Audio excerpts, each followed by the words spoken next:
Hey, what's going on, guys? This is Carlos with Custom Sabers, and this is the assembly video for Serenity. I want to thank each and every one of you guys who have supported me throughout this endeavor. This is my first ever manufactured hilt run, and took a lot longer than I anticipated, but hilts are in and available on the website. We have A and B grade units available. Assembly video, pivotal to assembling your hilt correctly and how I would say the right way. But of course, if you place any orders on the website, you can simply add to the order notes or shoot me an email and say, hey, can you assemble my hilt for me? But this video is for those of you guys who like to do it yourself.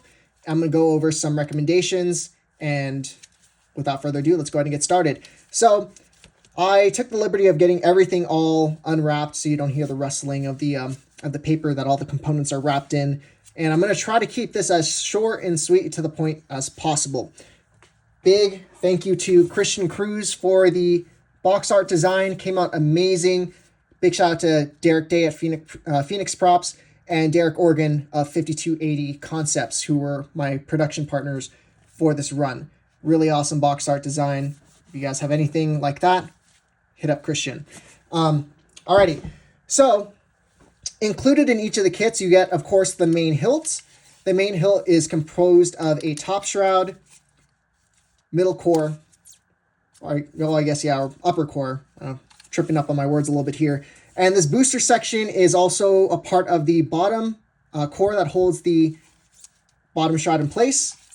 You have a pommel and a pommel cap. Furthermore, you have your blade plug, which will assemble after the switches, blade plug inserts. You have your acrylic lens for LED diffusion. You have your D-ring. You have your switch assembly. So they roll around. So this isn't included, but this is just something I'm using to keep them all here from rolling off the table. But there's 2 stems, 2 caps, and 2 springs. And then we also have diffusion film that I included. Not required. Recommended, but not required. In each of the kits, though, you'll see the Allen key and you'll see 2 springs. These are the springs that came with the hilts from the factory. I did not like them. I thought they were too tall, too stiff. So I actually sourced my own springs, and then I went ahead and I cut them to the appropriate and correct lengths here. Okay, so just don't even bother with these. I don't like them. Just use the ones that I'm including. The new springs and the diffusion film are going to be in a separate little baggie. I've been pretty diligent about putting use these or do not throw away. So just keep that in mind when you receive your shipment. Few little extra odds and ends that you're going to need. You'll need a pair of scissors. This is to help cut the diffusion film. Alrighty. Some tweezers. This will help with putting in the switch plunger stems into the hilt. If you are articulate enough and have the dexterity for it, you could potentially use your fingers. I am not, so I like to make my life a little bit easier and use some tweezers. For me, in this video, I'm going to show you my preferred method to put it up. So I have a little bit of a mixing surface here. I have a small flathead screwdriver, which I just use as a spatula, honestly, at this point.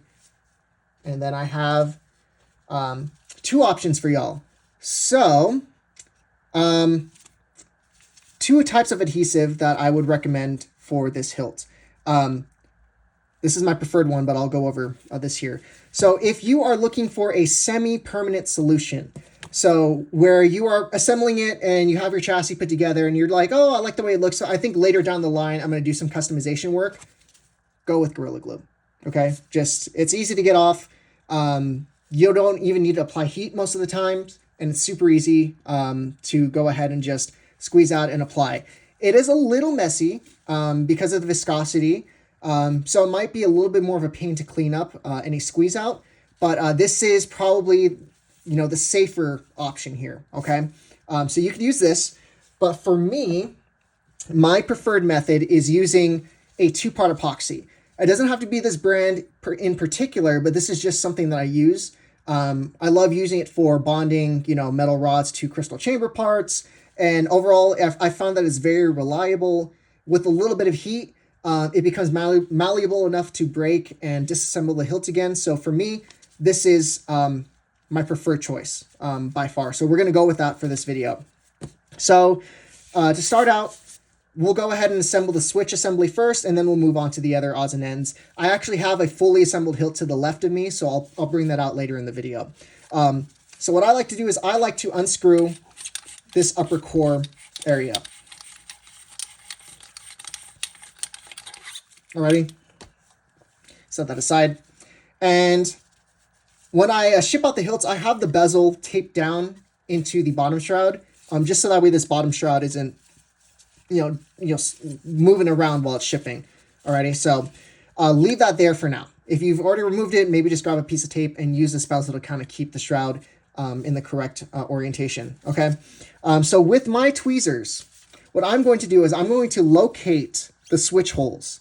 And you might be able to tell on camera. I can't tell because my phone screen's dirty, but you should be able to see the switch holes right about there, okay?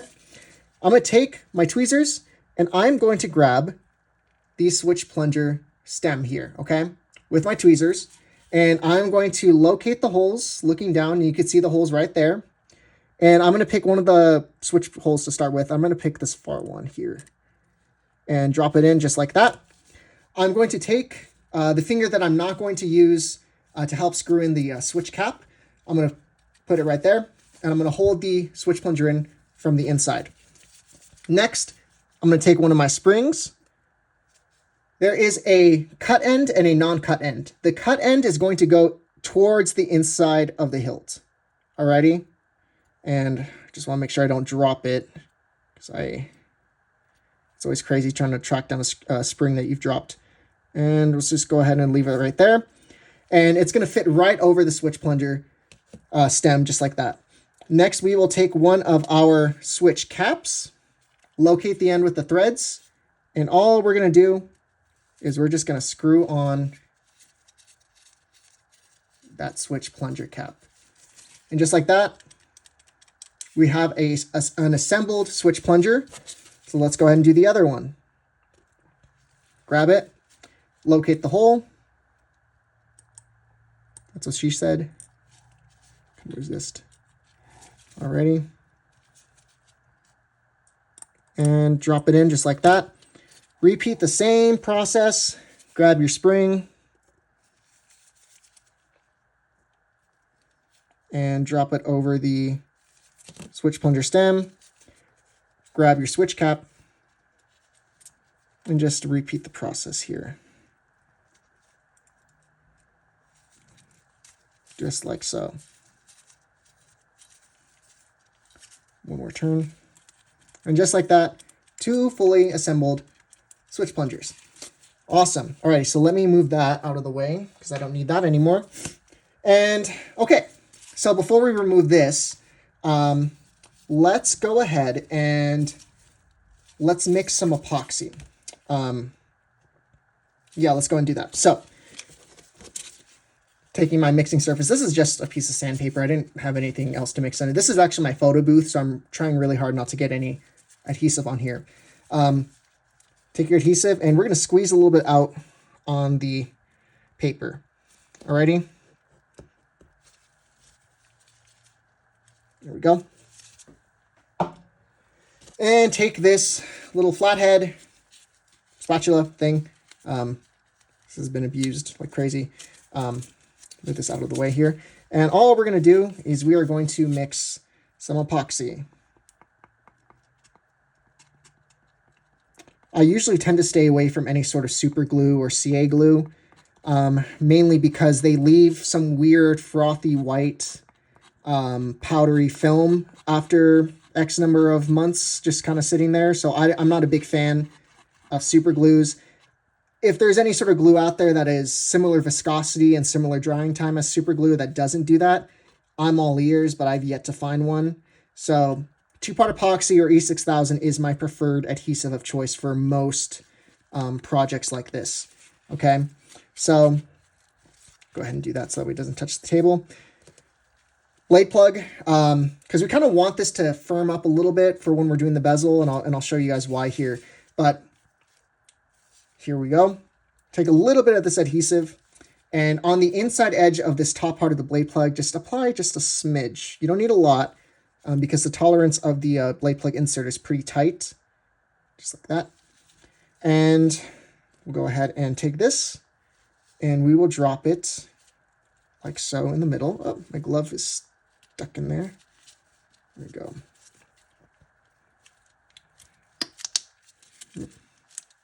Just like that. Blade plug insert number 1 is in. And then I'm going to take the bottom base of the middle stem, just kind of gently dab it in there.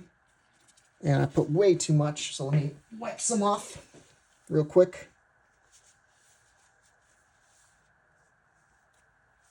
And let's go ahead and try that again. I'm going to change some gloves out right now just because I got a little bit of adhesive on it, but that's okay.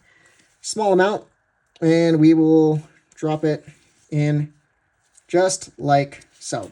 Okay, pretty cool. So we got our blade plug all assembled. Set that off to the side. Let me switch out gloves real quick because got some adhesive on there, which is all good. I also hate the feeling of glue on my fingers, honestly. It just kind of weirds me out a little bit, too tacky, and just, I don't know what my skin is absorbing. So I'm already inhaling solder fumes on a daily basis, so don't want to agitate anything else. There we go. All right, let's tackle the lens real quick while that is drying. So quick note on the lens, just like with a blade, you can decide how you want to diffuse it. You could sand one side, both sides, or none of the sides, include the diffuser film or don't include it. So it's really up to you. My preferred method is to leave this as is. Sometimes I'll sand the bottom, sometimes I won't. Just depends on how I'm feeling. So we'll take one of these diffusion films and we will remove the clear backing, just like so. Jeez Louise, man, come on. There we go, okay. Just like that. And all we're gonna do, take the back of the lens. You'll see that there is a lip here, smaller lip, that's gonna actually be towards the outside of the hilt.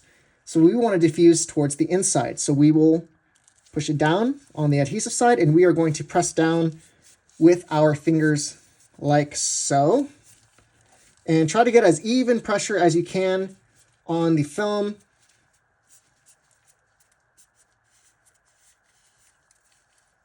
Just like so. And now you're going to take your scissors or X-Acto blade. I prefer the scissors because I think it works very nicely. And we are going to cut around the outer edge of the bezel. We'll do 2 passes. We'll get most of the main material off now in the first pass. And then the second pass will be to clean it up and get it as close to the outer edge of the bezel here. Just like so. Alrighty. So you can see we have a little bit of extra material off to the edge, off to the side. So I'm going to go through. Snip, snip, snip. Get it nice and crisp and clean.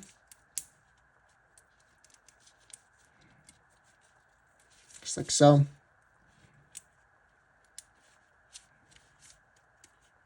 Just like that. It's not a super tedious process, but the cleaner the cut, the better. That's why I include 2 of the diffusion films just in case you guys messed up. I have a little bit left too as well, so even if you do kind of mess up both of them, if you shoot me a message, I'm more than willing to either send out replacement springs if you lose one, or diffusion film. I bulk order those springs, so I seriously doubt I'm going to use 150 springs sometime in the near future. So if you need any replacements, please, by all means, just let me know. Perfectly cut bezel, or lens, I'm sorry. Now we will remove the tape that's holding in the bezel, and hopefully this adhesive, yep, still good to go. Let's go ahead and remove the tape. This bezel is going to pop right out. Put that right there. The way I like to do it is on the inside edge of the bezel, we have that little lip right there. I like to apply it on this long edge here and this long edge here. So I'm going to take my spatula thing, and I'm going to spread some adhesive right about here. And the cool thing is, because this is already a little bit tacky from us, the downtime we had between when we did the blade plug, it should adhere quite nicely with a minimal wait time. So we're just going to take some here, apply a little bit, Not a crazy amount. You want to kind of find a sweet spot between enough and, not enough and too much, too little, because I want to make my life easier and mitigate the amount of squeeze out that I have to clean up. That's just how I do. Alrighty, so bezel now with the glue. Take your bezel, or your lens, I keep confusing the words, and the side with the lens, or the diffusion, that is going to go towards the inside of the hilt. Okay, so we will push that in just like so, and kind of coax it along, just like that. Okay. Now, using our finger, we will push the bezel in a little bit, just like so. And let's take a look at the other side and see if there's any squeeze out that we need to clean up. Not that much. I think that's just fingerprints, so let me just wipe that off with a rag. And I want to just make sure that I am applying some pressure here to the lens, so it doesn't get too dirty. Yep. Oh, that was a little bit of adhesive. Not a big deal. If you want a surefire way to get the adhesive off, if there's some squeeze out, at least with this type of adhesive that I'm using for the assembly video, if you take a microfiber towel with some isopropyl alcohol, it works really, really well. But here I'm just using a clean microfiber towel and just going through and wiping off. I'm taking advantage of the fact that the epoxy is still attached to my microfiber towel. Go that right back there. Taking advantage of the fact that the adhesive is still kind of viscous and not fully set and not hardened. So there we go. Coolio. And then on this side, honestly, not too much squeeze out, but we'll go ahead and clean up this side as well too. Wipe down. And then let me take another part of the rag here. Wipe down. And boom. Looks good. Coolio. Okie dokie. Set that aside here. Actually, let's see a little bit more. Let's see.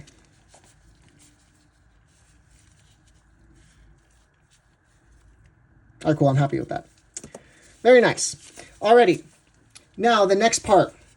I'm going to mix some fresh epoxy right now, too, because I think now it's a little too hardened up here.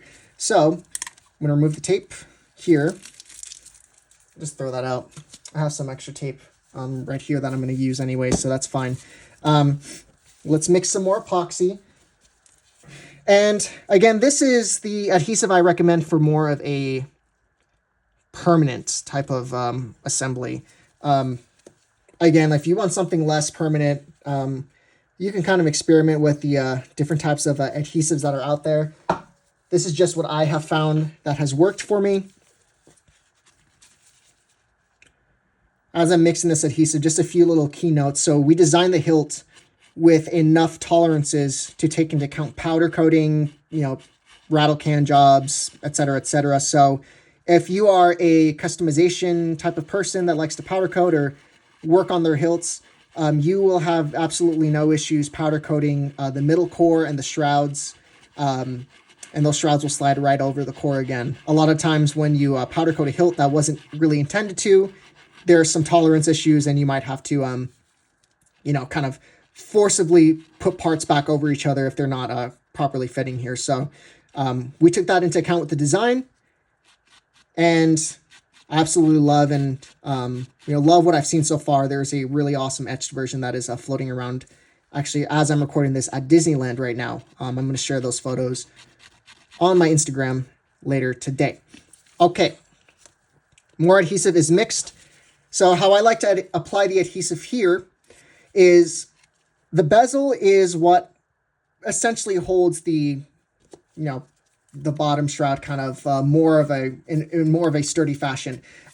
So I like to apply adhesive right along the edge of this silver portion of the shroud and right here on the long ends. I usually don't like to do the rounded areas, but again, dealer's choice as to how much adhesive you want to. Just keep in mind you might need to clean up some squeeze out on the inside, which actually isn't too difficult if you take some maybe like 400 grit, you can go in there and just sand it. That looked really questionable. Okay, let's take our spatula. And I don't want to go too heavy-handed on this because name of the game is making my life easier. I don't want to clean up too much squeeze out from this. So I'm going to gently spread it right here.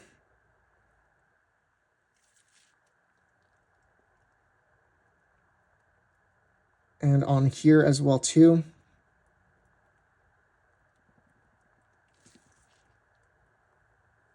Just like so. Just a little bit more.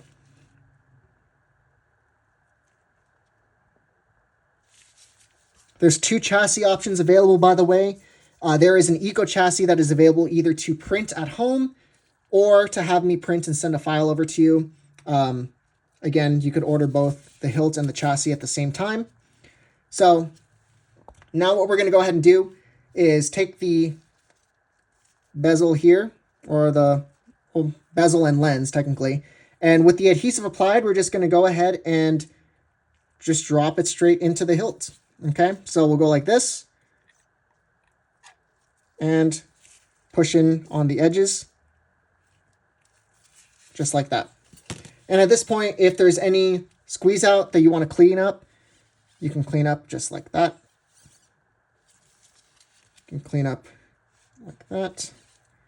And what I like to do is I like to go ahead and use some tape, keep the bezel in, and just tape it down like so. And of course, you could let gravity help you out and just kind of set it upside down on a table while the adhesive cures. And then here, I'll show you guys real quick. I figure since I'm already at 22 minutes, what's a couple minutes more? So we got that. Cool thing about the shrouds is you could rotate them and you can kind of tailor the look of the saber, not only in addition to the etching and powder coating options that are out there, but you can rotate the shroud 180 degrees so it's like that. You could even put the shroud upside down and use a thumb screw here as the blade retention. Can't see how the camera's set up on just above me here. I am blind. There it is. Hello. Okay. Just like so. And you can have the shroud actually rotated like that. And we will, of course, put our blade plug in like so. And put our shroud retention right here.